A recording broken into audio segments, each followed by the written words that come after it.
ఒక రైతు ఒక గ్రామంలో మొక్కజొన్న పండించాడంటే 13 రకాల బై ప్రోడక్ట్స్ను బ్రాండింగ్ చేసి 100 దేశాలకు ఎక్స్పోర్ట్ చేయొచ్చు. పేలాలు కూడా కొనుక్కోవాలా మనం. సినిమాల్లో పేలాలు కూడా అమెరికా నుంచో ఎక్కడి నుంచో రావాలా, చైనా నుంచి. వినాయకుని బొమ్మ చైనా నుంచి రావాలా. కుమరాయన ఎడిపోయిండు, పెళ్ళైతే ఐరన్ కుండలు, లొట్టి కళ్ళు లొట్టి సస్తే సాగుకుండా ఉగాది పచ్చడికుండానా 4 కుండలతో కుమరాయన బతుకుతాడా? ఇవాళ ఆర్టిఫిషియల్ ఇంటెలిజెన్స్తో డిజైన్ చేయలేడా? డిజిటల్ డిజైన్ ఇవ్వచ్చు కదా పద్మశాలీస్కి. మా పోచంపల్లి పద్మశాలీస్కి డిజిటల్ డిజైన్స్ ఇవ్వచ్చు కదా.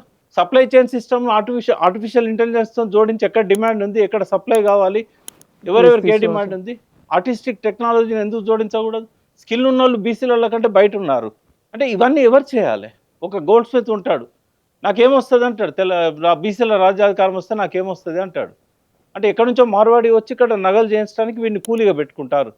గవర్నమెంట్ వాళ్ళతో ఎందుకు పెట్టింది? నిజాం చేయించాడు కదా, ఇండస్ట్రియల్ డెవలప్మెంట్ ఫండ్ అని పెట్టి రకరకాల ఇండస్ట్రీస్ పెట్టించాడు కదా. బీసీలకు ఎందుకు చేయించారు? అంటే వాళ్ళకేమో మూగజీవాలు, వాళ్ళ వాయిస్ లేదు, మనమేమో వీటి చుట్టే తిరుగుతున్నాం. ఆ ఏనుగు కదా గుంజ కట్టేయబడ్డట్టు 78 ఏళ్ళ నుంచి పొలిటికల్ రిజర్వేషన్లు, ఈ రిజర్వేషన్లు, అవి పొలిటికల్, ఇంతకంటే అవి అవసరమే, కానీ ఇక్కడనే పరిమితం అయిదామా?